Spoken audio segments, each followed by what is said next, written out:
has taken over. Let's go. It's Ferrall. Coast to coast. Steaks, chicks, stacks. You and I are going to make a lot of money. It's Ferrall, coast to coast.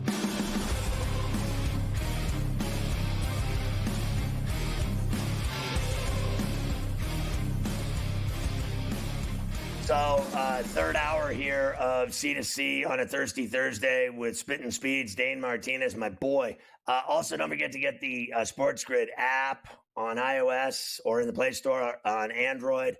You're going to love it. It has it all. You can watch the network on it. You can listen to the network on it. I'm always turning people onto it. It's badass. It's got everything, videos, highlight stories, in-game odds, you name it. Follow your favorite hosts. You're styling with the SportsGrid app. You can watch us on X. That's right. We're streaming the network on X at SportsGrid-Live all day, every day. I think you'll dig that as well. And programming note, tomorrow we'll be with the Prime Minister, Cam Stewart, live from Toronto, filling for Carver High, who will be passed out within an hour or two from now after drinking 40 Bud Lights today on the golf course and shooting a 9 over par up in Cape Cod at the Irish Open. I think that covers everything. By the way, I wanted to go back to your Dolphin pick. I agree with you. I like the Dolphins at home at Hard Rock over Arizona. First of all, I had Arizona the other night, and they won for us outright and covered, getting 1.5. And they won that game because of Connor and their kicker. And I still say they stink. I don't think that's a good football team. I think they're average at best. So are the Dolphins, but they're certainly better with Tagovailoa when he's playing. And they certainly have more talent. They certainly have, in my view, more speed on the outside as well. And we'll see if they can actually win a game. Okay, like here they are. It's served up right on the table for them at home at Hard Rock with their quarterback back. They are certainly a different looking team than they are without him. I'll say that much. So I'll ride with you on that play. All right, as we get into the rest of this stuff, let's start with the Chiefs and Mahomes. Yeah, absolutely. By the way, Scotty, tell my boy Cam Stewart, the raging redhead, that I say what's up tomorrow during the show, to be sure. The raging you know redhead. it. You know it. So big move in the NFL this week. The Kansas City Chiefs, who needed wide receiver help after Rashee Rice goes down, after Juju Smith-Schuster goes down, they pick up DeAndre Hopkins. Looking at Patty Mahomes here, talking about how they can get D-Hop ready to play pretty quickly. Yeah, I think the biggest thing is just getting with the coaches. I think our coaches do a great job of getting guys up to speed, and you've seen that throughout this year already. Bringing in guys, getting them up to speed fast, and then letting them go out there and make impact and do what they're great at. And so that's stuff that I think the coaches really do well. And then me as a quarterback, I just try to be on the same page with the guys that are in there whenever I'm taking a snap. How about hypothetically, you had a receiver that was good at contested catches? Like, what's your comfort level in throwing like that, those sorts of throws on the field? Yeah, I think in my time, we've had receivers that can make some of those contested catches, and once you build that relationship and build that trust, you put them up there and let guys go out there and make plays. I think that's what's special about Coach Reed's offense is that it adapts to whoever's in there. He has different ways he can utilize your strengths, and then it's my job to go out there and put guys in chances, give them chances to go out there and make plays. Yeah, how about run 40 steps, turn right at the Thunderbird, and I'll throw it. How about go post pattern and I'll throw it? You don't know the playbook? Screw the playbook. Go deep. Okay, this guy, Hopkins, is another one that goes up and gets it. He always comes down with a rock, and people say he's had all these injuries and everything else. I'm like, yeah, I don't really think so. Who doesn't get injured in the NFL? This guy, Nuke, can flat out play. You put him with a badass like Mahomes, and big things are inevitable. It's just inevitable that they're going to produce together. This guy makes every receiver look like God. I mean, honestly, who hadn't? Valdez, Scantling. It goes on and on, the list of guys. He brought this guy, Smith-Schuster, back from the dead like Jesus. I saw this guy catching passes, running 40 yards after catch. He didn't catch one pass in New England the entire year that he was there. Now the guy's catching passes again. Like, who doesn't Mahomes make look good? I mean, honestly, this is going to be a piece of cake. No, I agree with you, Scotty. Obviously generational talent at quarterback, $500 million and probably worth every penny. But the dirty little secret here is, honestly, the Kansas City Chiefs are a defensive team these days. Yes. And I don't think people realize that. It's going to be their defense that gets them if they're going to go to a third straight Super Bowl. And quite frankly, I don't think they're going to. I think it'll be the Baltimore Ravens, but that's another topic for another day. So do I, I'm but telling it isn't you. another topic. It is a great topic because they're a better team, and that running attack with Henry and Lamar is so ruthless and so dominating. Now, I'm going to see the Ravens and Steelers on November 17th in Pittsburgh with my season tickets, and I think it's going to be the game of the year because the only team that can stop the Ravens, it would appear to me, has been the Pittsburgh Steelers over time. They've always given Lamar Jackson problems. They've always given Harbaugh problems. They've always given them big games, tough games. They've won in Baltimore. They've beat them in Pittsburgh. I want to see if the Steelers can slow down Henry because nobody else has even come close to slowing him down. I think the Steelers have a great defense. I still think, I agree with you, that they're better, but their kryptonite is the Chiefs. They can't beat the Chiefs, and neither can the 49ers beat the Chiefs. So until I see it, because that title game in Baltimore last year was embarrassing. I mean, but here's the thing, Scotty. But here's the thing.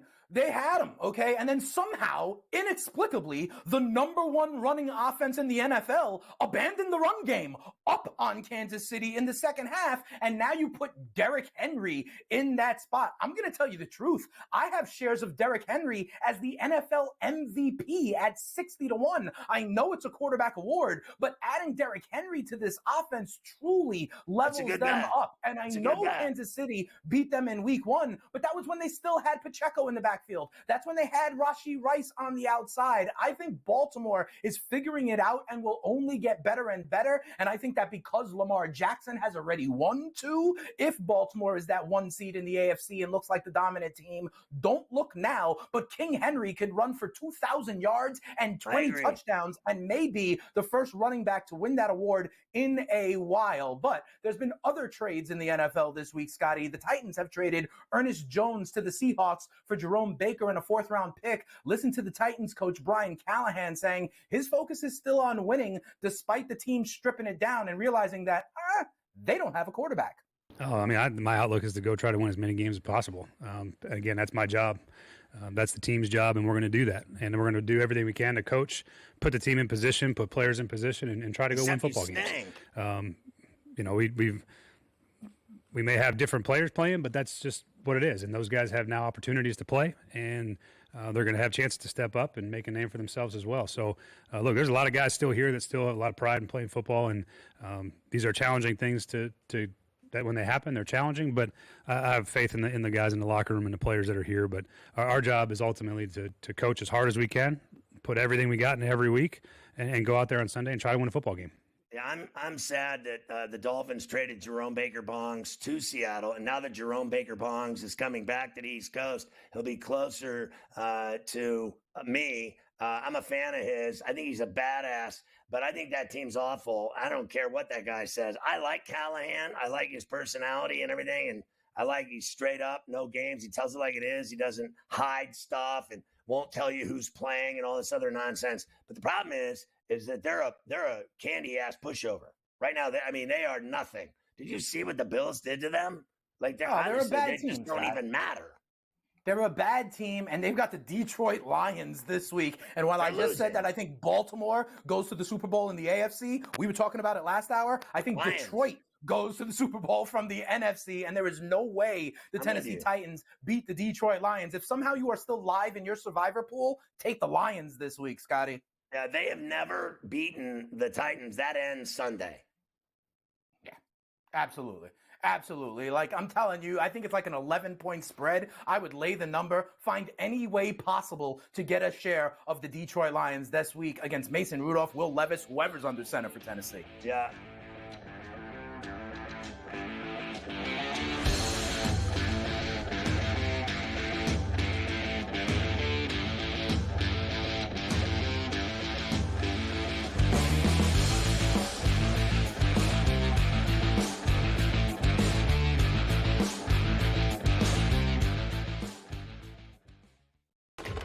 Enter into the magical world of McLuck.com, where even the smallest of spins can win real cash prizes. Adventure into over 1,000 of the best Vegas-style slot games. So what are you waiting for? Unlock your free welcome offer today. Join the fun where winners play and players win. Anyone that's been to a sporting event, the atmosphere before a game, I think Game Time Decisions has that same exact atmosphere. This is our arena.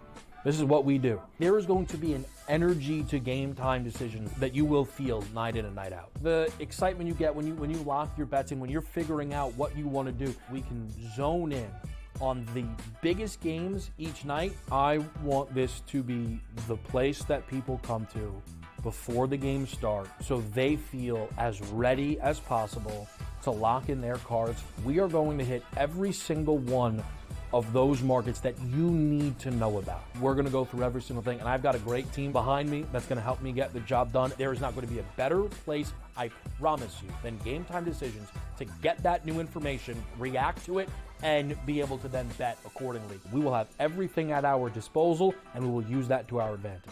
I'm Kevin Walsh. Tune into Game Time Decisions from 6 to 8 p.m. Eastern on SportsGrid. Your gut says Miami is going to win, and you should take the over. Your gut also said your NFT selfies would only go up in value. They didn't. But your head is on SportsGrid and knows the QB is in concussion protocol. The backup has a 45 QBR against the zone coverage. The New York D has the most sacks in the league. So yeah, trust your head. It's smarter to be on SportsGrid. Right here with you on Pro Football Today on SportsGrid. Odds in motion, trying to see what lines have moved throughout the week. Never felt more comfortable in this set than I do for this year. I am ready. I'm just getting angry. The hot takes are going to be here all long, people. What in the world is going on in Miami, Dom? It's not particularly anything to shy away from just because many people are on top of it. Hot take, hot take. I think this line is asking you once again to take New Orleans. Pro Football Today, only on SportsGrid.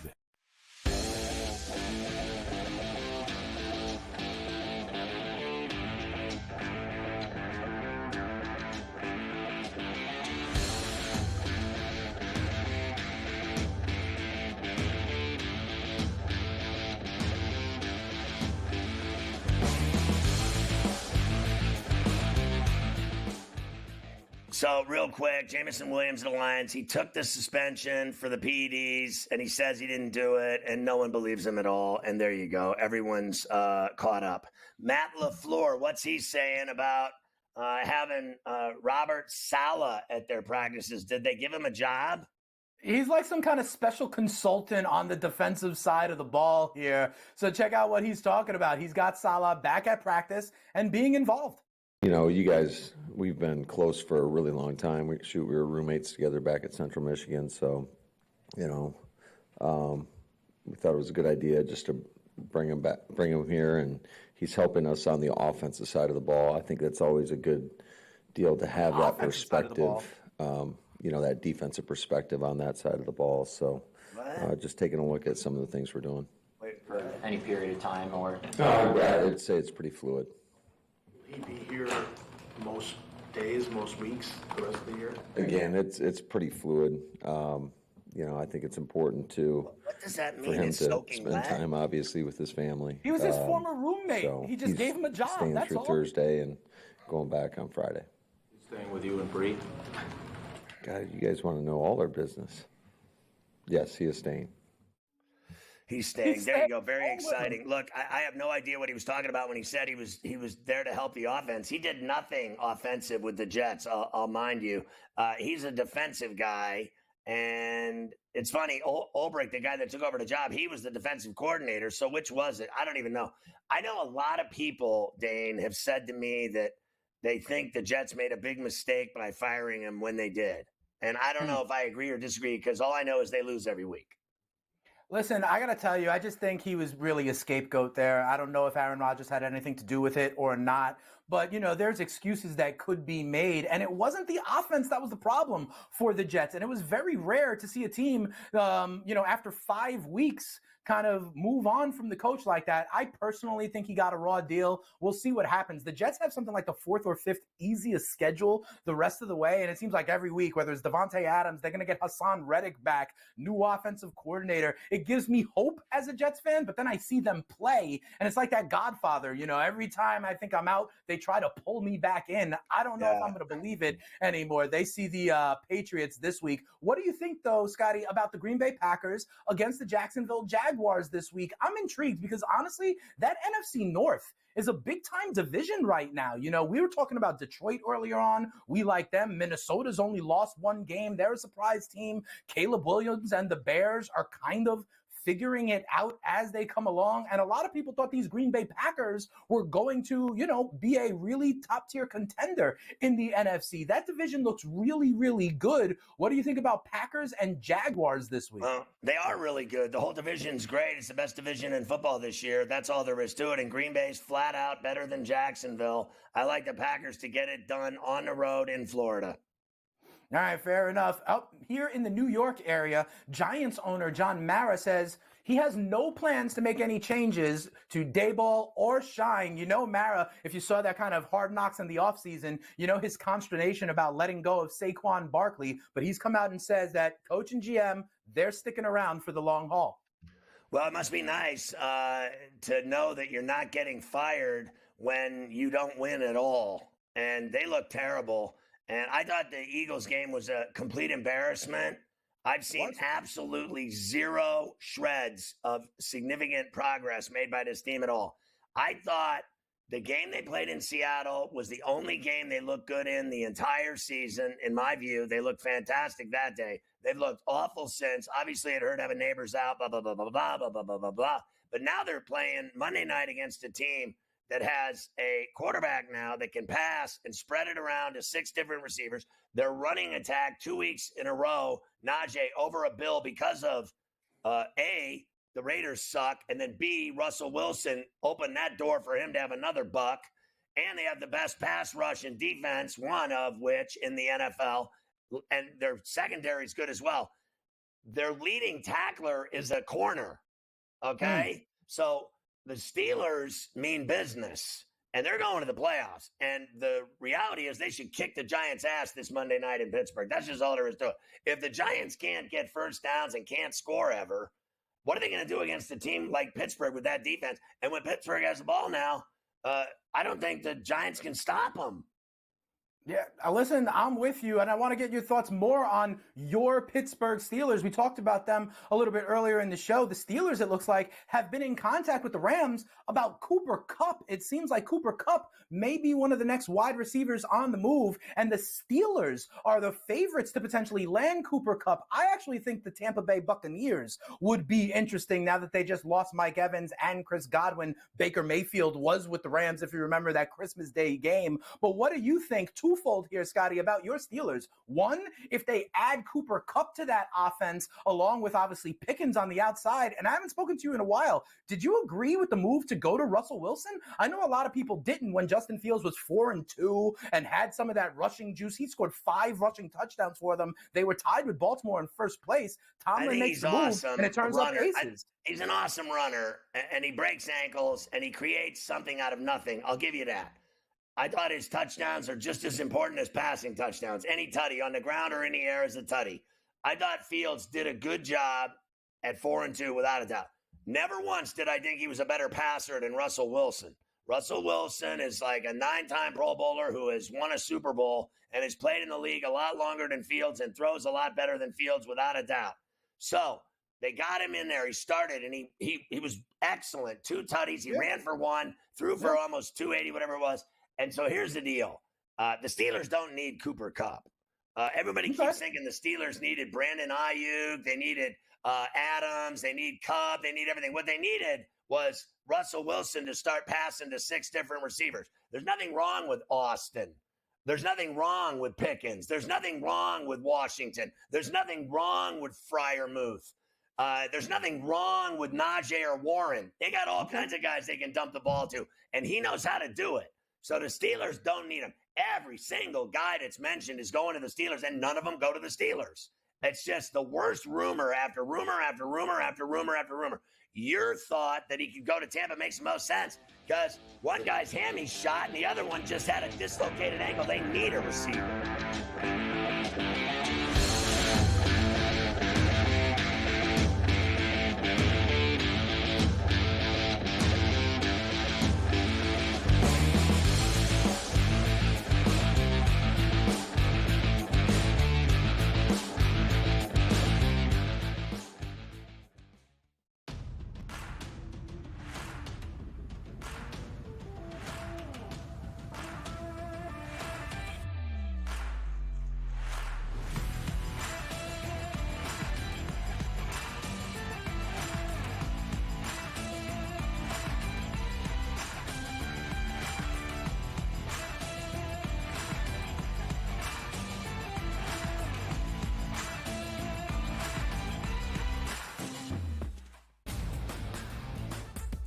Guardians, despite being at home in the land, were a home underdog against Tarek Skubal. Enter Lane Thomas, maybe one of the under-the-radar trade deadline acquisitions being dealt from the Nationals. He was huge in the ALDS. A heavy favorite for the New York Yankees in the series. You're going to look to their best two ball players to be those MVPs. That's Juan Soto and it's Aaron Judge. The early line, only on SportsGrid.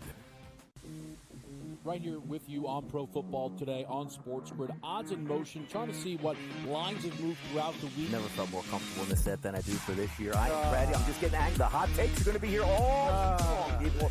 What in the world is going on in Miami, Dom? It's not particularly anything to shy away from just because many people are on top of it. Hot take. I think this line is asking you once again to take New Orleans. Pro Football Today, only on SportsGrid.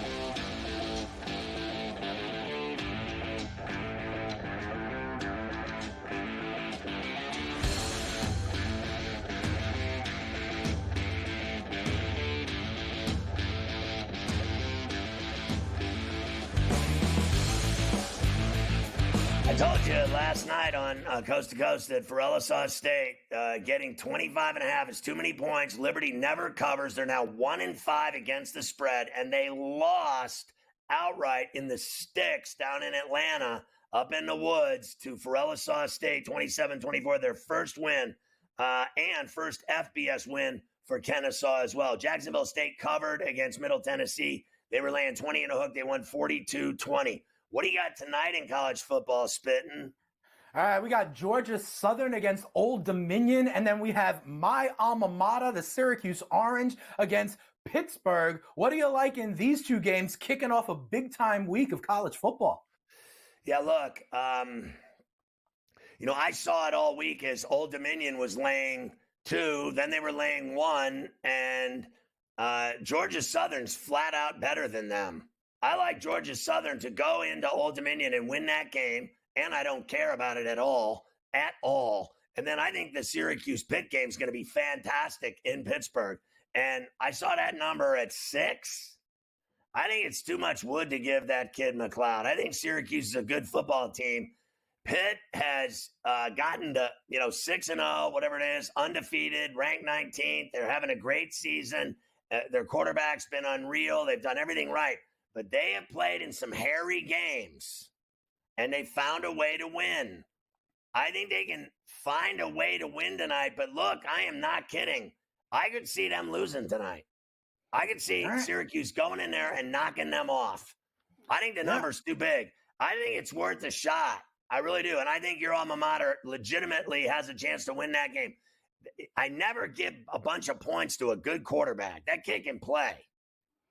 Yep, that makes sense to me. I'll take the number as well. I know you were talking to Steve Jones a little bit early on about Penn State. You saw this, Scotty. James Franklin does not comment about the rape charges against 2 former players for an incident that went back in July. You saw Franklin literally walked away from the mic at his press conference after he was asked a question about it in his press conference, and a spokesman had to kind of reread a university statement about it. And then he also just walked away completely after being asked about it again. This is not a good look for the Nittany Lions. Well, listen, it's a terrible situation. They recruited him. They gave him scholarships. They went to play for the Nittany Lions, and then they decided it'd be a good idea to start raping chicks on campus, allegedly. So the deal is they've both been popped. They're finished. They're done. They're out of the program. They're sayonara. They're going to jail.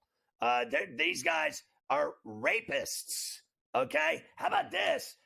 Not only that, they filmed it. Like, there's talk of them filming this stuff.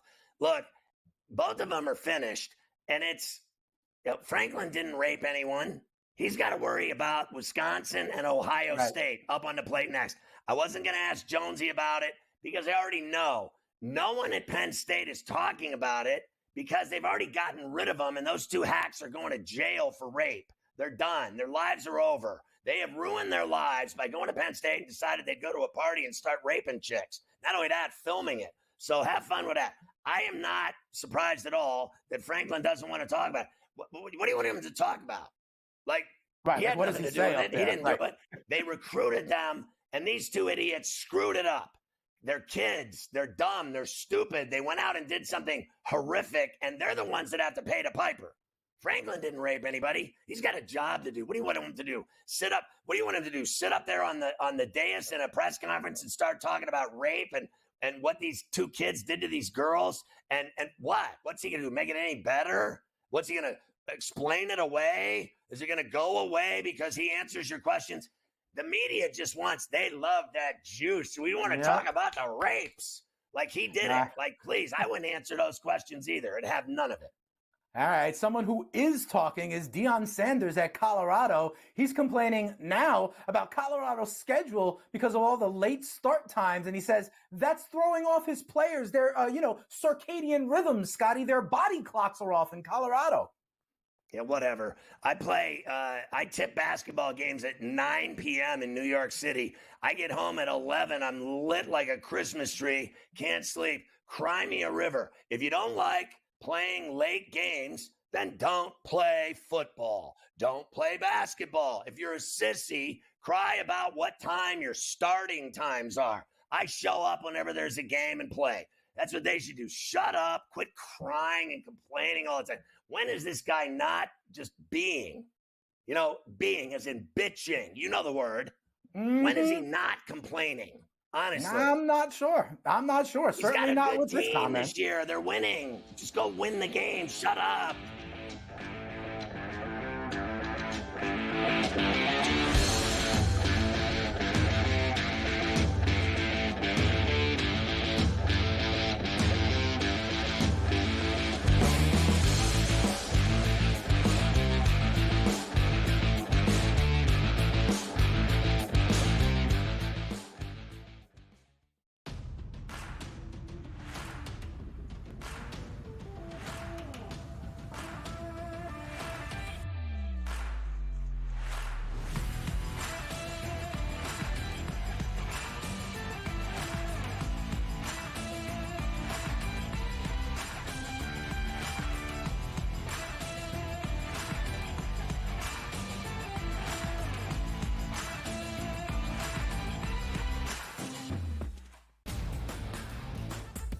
Guardians, despite being at home in the land, were a home underdog against Tarek Skubal. Enter Lane Thomas, maybe one of the under-the-radar trade deadline acquisitions being dealt from the Nationals. He was huge in the ALDS. A heavy favorite for the New York Yankees in the series. You're going to look to their best 2 ball players to be those MVPs. That's Juan Soto and it's Aaron Judge. The early line, only on SportsGrid.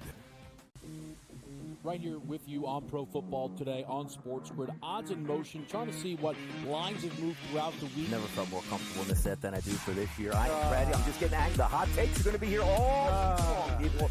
What in in the world is going on in Miami, Dom? It's not particularly anything to shy away from just because many people are on top of it. Hot take. I think this line is asking you once again to take New Orleans. Pro Football Today, only on SportsGrid.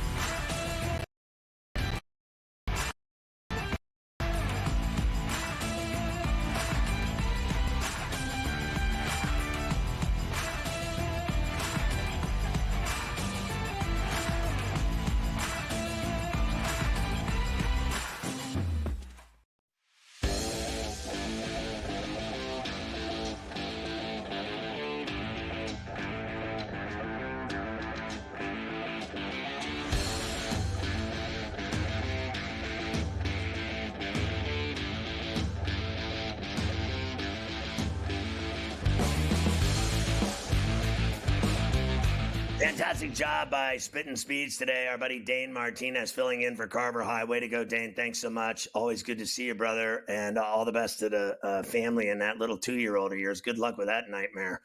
So anyway, it's time for Adam Kaplan, our NFL insider. You see him every week right here on SportsGrid. You can follow him on X. He's very popular. Kaplan NFL on X. After almost 30 years covering the NFL, thank God he's on Coast to Coast, breaking it all down for us. So Week 8 key injury updates and lineup changes. Let's start with the Eagles and Bengals in the jungle. Yeah, that's right. So the Eagles, who, by the way, are a dog, believe it or not, they're a road dog here. They come in a little bit banged up. And I think as we get through this game and the injuries, both teams have real concerns. Let's start with the Eagles, right? Dallas Goedert, almost certain to miss his second straight game with a hamstring injury. He's missed 5 straight practices. The over-the-middle pass game, which was amazing, you saw with New Orleans, Goddard had over 170 yards receiving. When he's out of lineup, it's just a different deal. There's nothing over the middle. It's a lot of vertical throws to A.J. Brown, of course, as you saw last week against the Giants.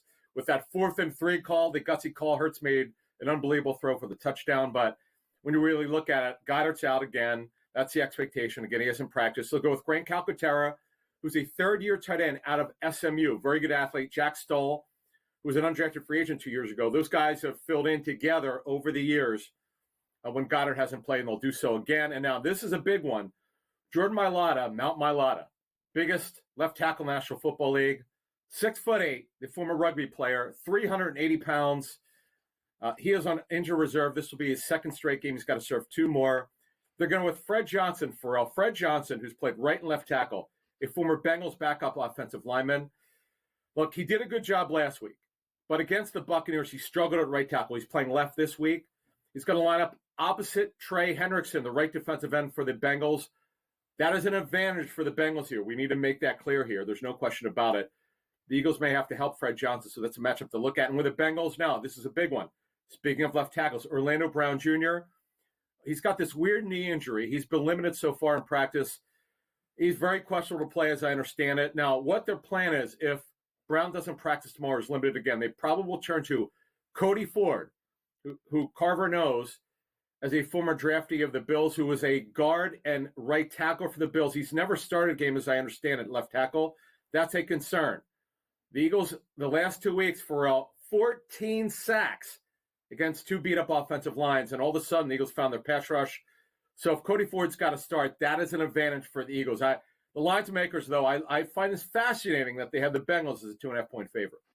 All right, we'll get in the second segment, of course, Bust a Cap in Your Ass, where Adam reveals his NFL spread picks. And remember, just a week ago, he went 11-3 against the spread, and he hasn't bathed since. Yeah. Let's go to Falcons Buccaneers at Raymond James. Yeah, for the division, right? Both teams at 4-3. The Falcons are in good health shape. In fact, they've been one of the healthiest teams in the NFL. But the Bucs, this is just awful. Mike Evans is not going to play for a while. He re-injured that right hamstring.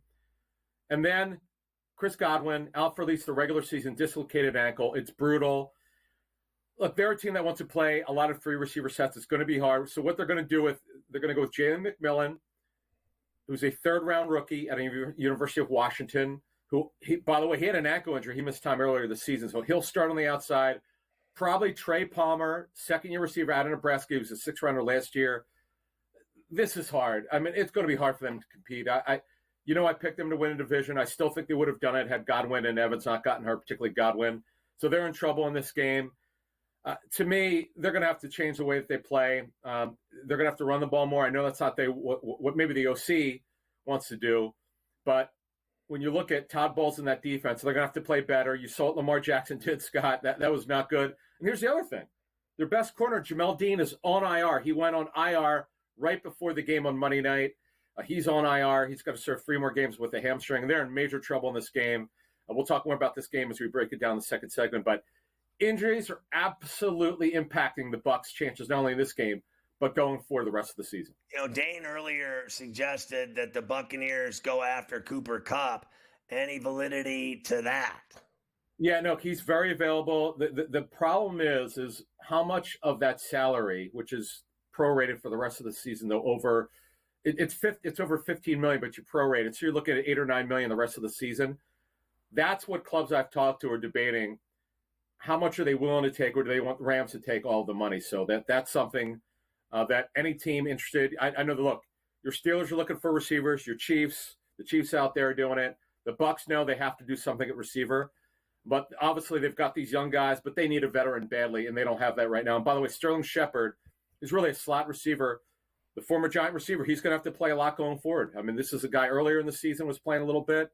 He's going to have to play a lot going forward. The Bucs are in trouble here. They've got to get receiver help in a big way going forward. So look at, like, the Chiefs got Hopkins, and they don't even, like, the Titans are still paying half of that salary. So that was like a steal.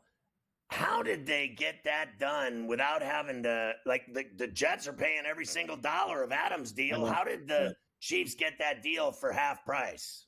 Well, you have to understand, though, when you really look at it, Hopkins has already played a lot of games. So you're looking at just around $4 million left on his salary.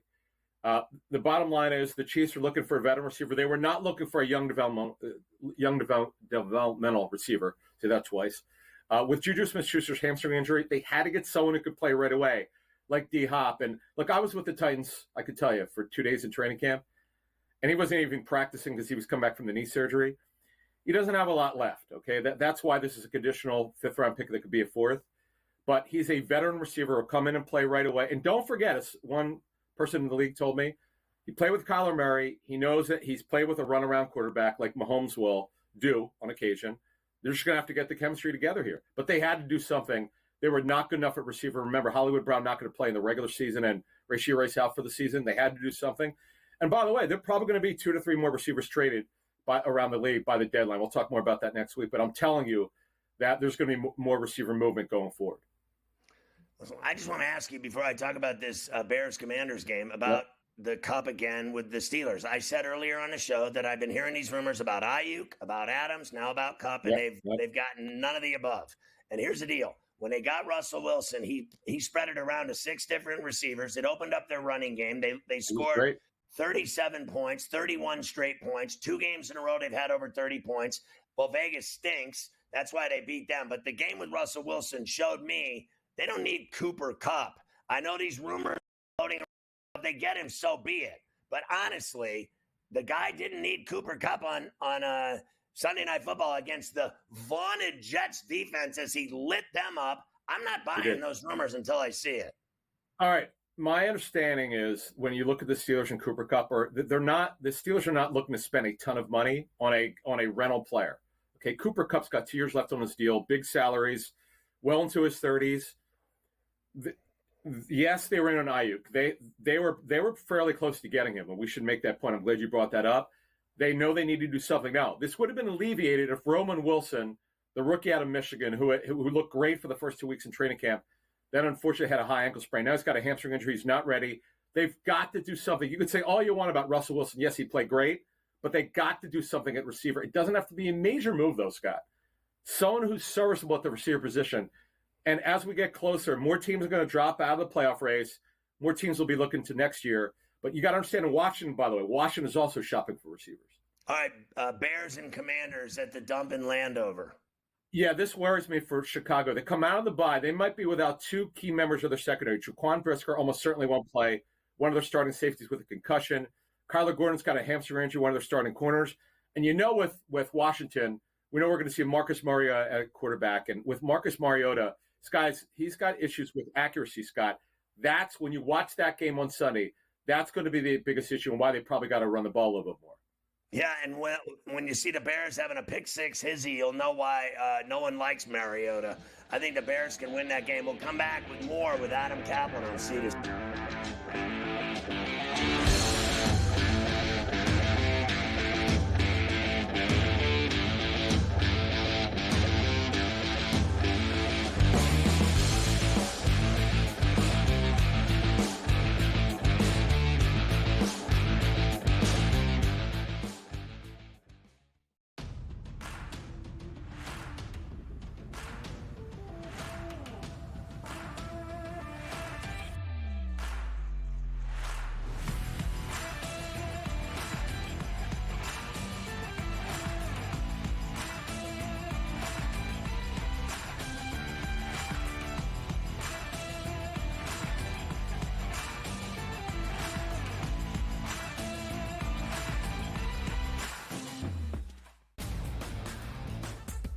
Guardians, despite being at home in the land, were a home underdog against Tarek Skubal. Enter Lane Thomas, maybe one of the under-the-radar trade deadline acquisitions being dealt from the Nationals. He was huge in the ALDS. A heavy favorite for the New York Yankees in the series. You're going to look to their best two ball players to be those MVPs. That's Juan Soto and it's Aaron Judge. The early line, only on SportsGrid.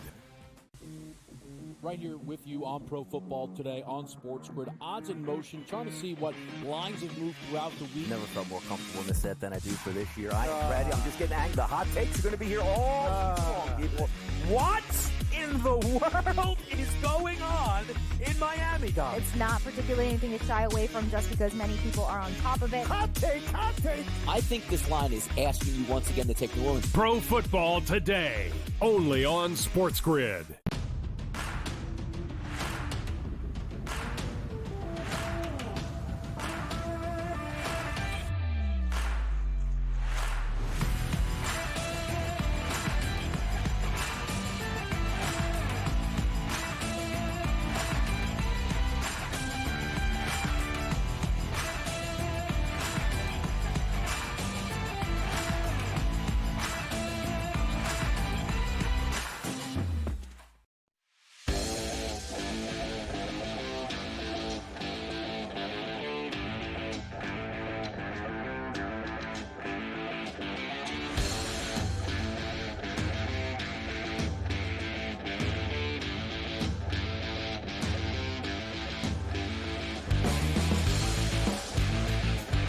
In this segment, we like to finish up the games that matter, and then we'll have Thursday Night Intel, and then bust a cap in your ass, which is what fans live for on Coast to Coast on SportsGrid TV.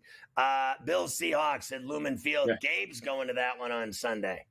This is going to be a great one, no question about it. The Bills are in actually pretty good shape. The only true concern is middle linebacker Terrell Bernard, who's got a pectoral and an ankle injury. They're not real deep at the middle linebacker position. That does concern me. But the big one is with Seattle. DK Metcalf not expected to play with a grade 1 MCL sprain. That injury, if he happened to be a lineman, would play. Like these guys play for grade 1 MCLs, but receivers can't because they got to stop and start. This is a problem because he tilts coverage. This completely changes the matchups. Jake Bobo is going to fill in, who's, by the way, a pretty good player. He's been a good story as an undrafted free agent. And they've got all sorts of injury problems in their secondary. The big one's Trey Brown, one of their starting corners who's got an ankle injury, which has been lingering. That does worry me. Seattle's got the injury concerns. You know, they made the big trade.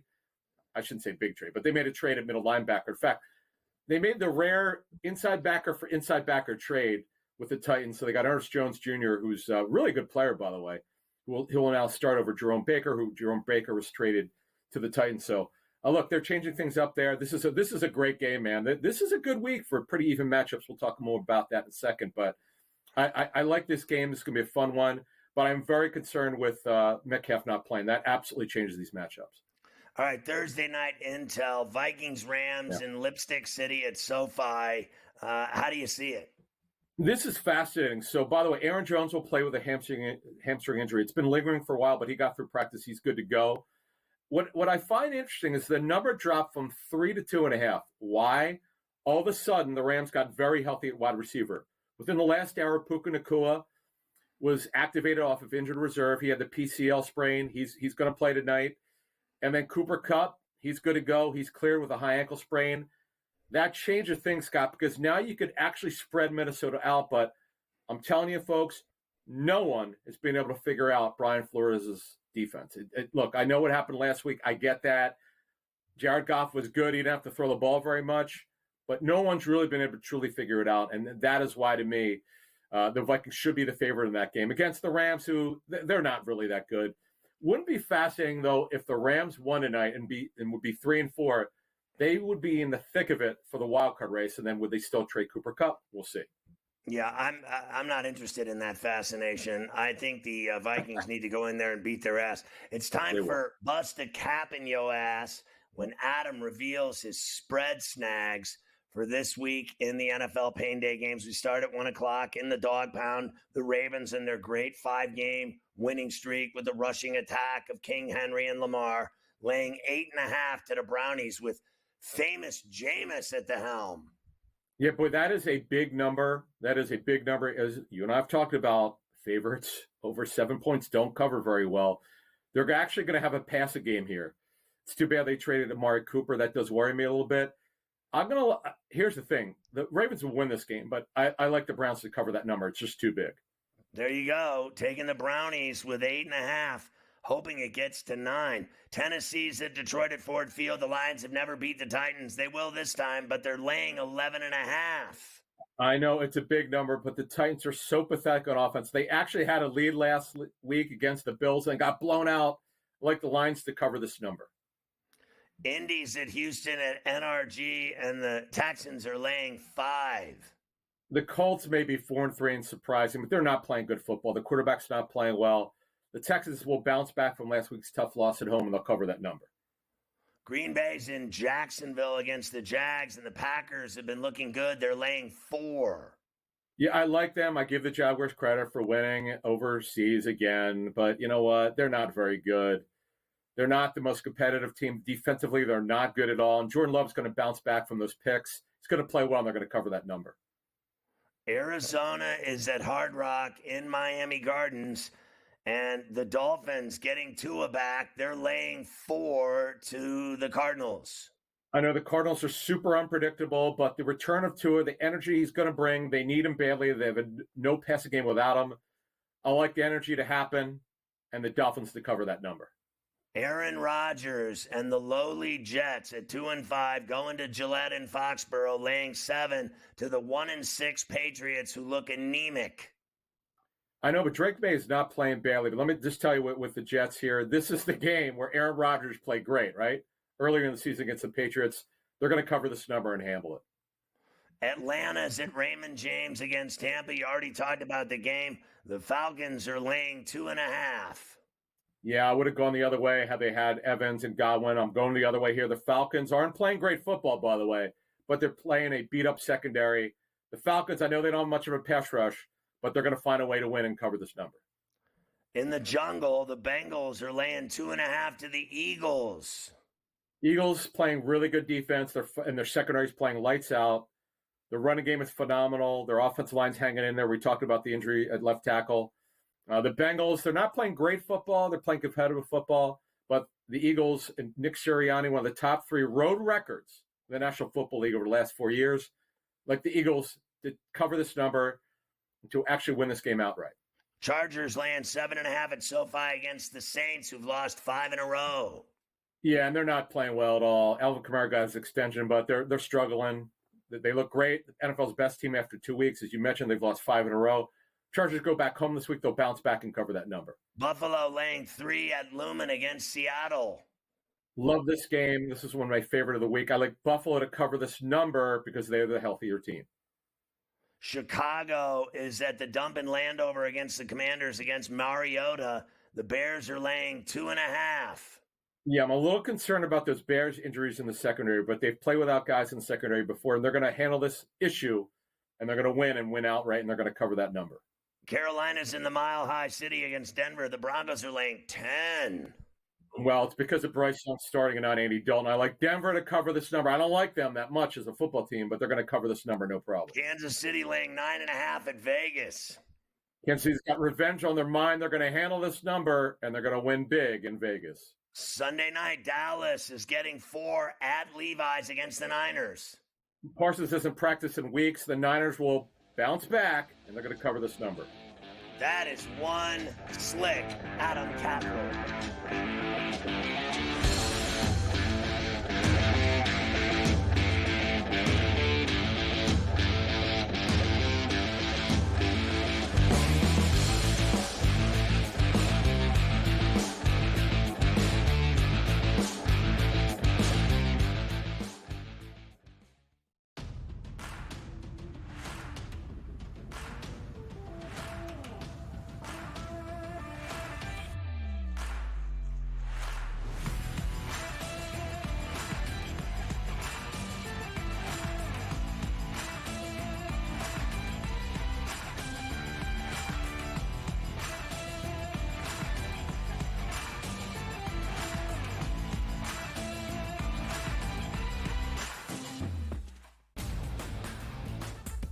Guardians, despite being at home in the land, were a home underdog against Tarek Skubal. Enter Lane Thomas, maybe one of the under-the-radar trade deadline acquisitions being dealt from the Nationals. He was huge in the ALDS. A heavy favorite for the New York Yankees in the series. You're going to look to their best 2 ball players to be those MVPs. That's Juan Soto and it's Aaron Judge. The early line, only on SportsGrid.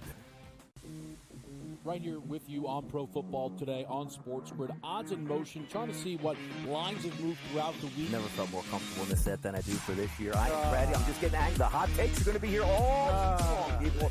What in the world is going on in Miami, Dom? It's not particularly anything to shy away from just because many people are on top of it. Hot take, hot take. I think this line is asking you once again to take New Orleans. Pro Football Today, only on SportsGrid.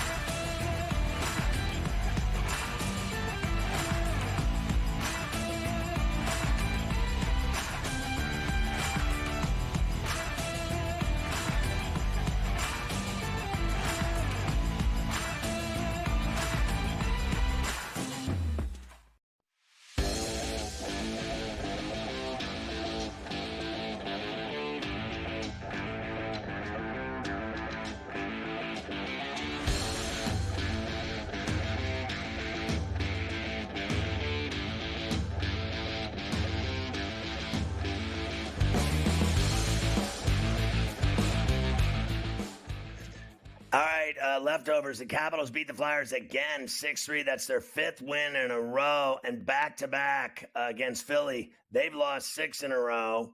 Here's tonight's games in the NHL. I'm going to go with these snacks. I like Dallas in Boston, Toronto at home over St. Louis. That could be a good game, though. I like the Devils in Detroit. Minnesota is unbeaten. I like them to win at Tampa. I like the Rangers at home over the Panthers. I like Calgary 5-0-1 over Carolina at Saddledome. I'm going to go Utah high risk over Colorado in Salt Lake Shakers. Winnipeg 6-0. Give me another one. A win in Seattle tonight. And give me the LA Kings to stomp the Sharks at the Tank. Actually, that one's in Lipstick City against the Sharks. So give me LA at home. They'll get it done. Spew News. James Wiseman of the Pacers tore his Achilles last night against the Pistons. He's done. Maria Sharapova and Bryan Brothers will be inducted into the Tennis Hall of Fame in 2025. Dana White claims that Francis Ngannou is all about the money, and he never really wanted to fight John Jones at all. Ferrall finish. We got several stories here tonight. A New York City gas station worker left clinging to life in a brutal stabbing by a shoplifter. Guy goes into the gas station, Stop and Shop, starts plucking stuff and stuffing it into his pockets. And then the guy that runs the store said he wasn't having it. They got into a fight and the guy stabbed him multiple times. He's now clinging to life. A pair arrested in Oregon after cops find drugs in their car. The bag was labeled, definitely not a bag full of drugs. The only problem is that it was a bag full of drugs. And now they are in jail.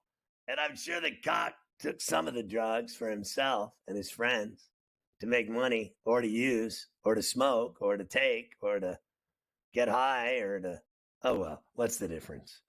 A 46-year-old California teacher groomed a teen student under the guise of tutoring before having sex with him on graduation day. Well, at least she waited to, get the kid his cap and gown and graduate before she started tapping into his life. I'm sure the family's really pleased with the teacher. The 46-year-old was so starved for attention that she tutored the kid and then tried to have a relationship with him.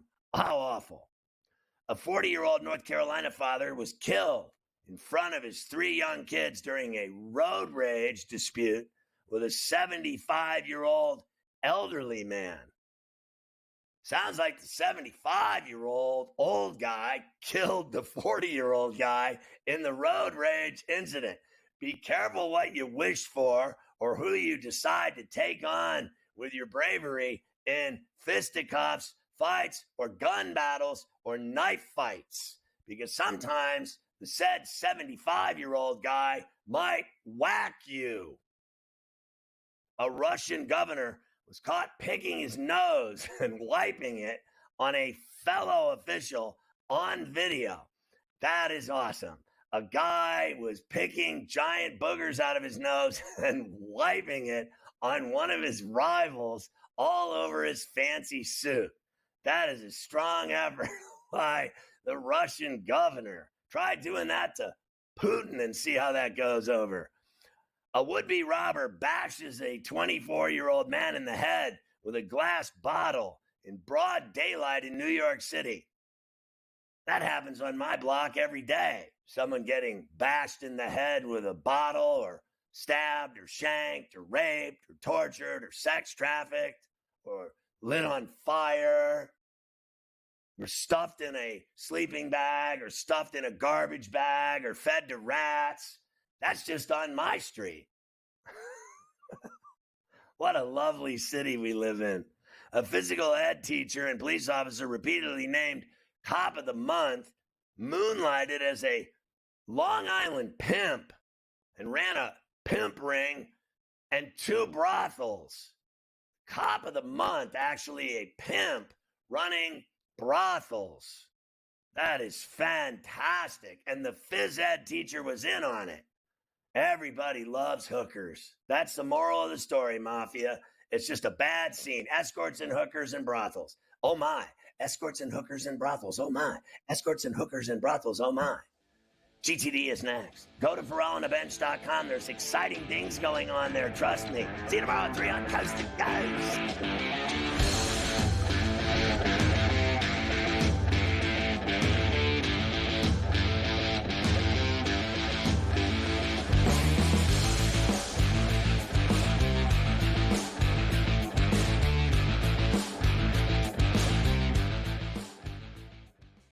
Energy to game time decisions that you will feel night in and night out. We're going to go through every single thing, and I've got a great team behind me that's going to help me get the job done. I want this to be the place that people come to. We are going to hit every single one of those markets that you need to know about. There is not going to be a better place, I promise you, than Game Time Decisions. We will have everything at our disposal, and we will use that to our advantage. I'm Kevin Walsh. Tune into Game Time Decisions from 6 to 8 p.m. Eastern on SportsGrid.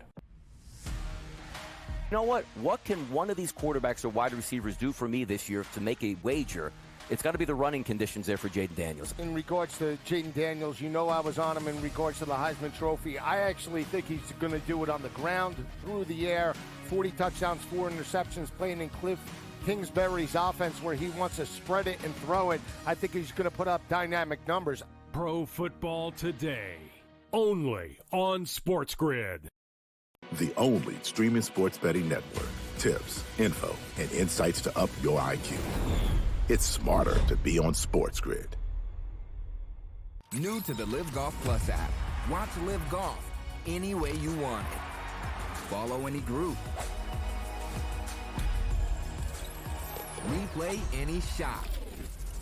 Anytime, anywhere. Any questions? Watch Live Golf live and on demand. He had 4 grabs in the first half for just over 30 yards, was injured, came back in briefly, and then had to be carted off. We were pessimistic on Puka Nakua's injury to the same right knee, of that being a nothing, just a bursa, and that's it, as per Sean McVay. We felt there could be a small PCL component. The Early Line, only on SportsGrid.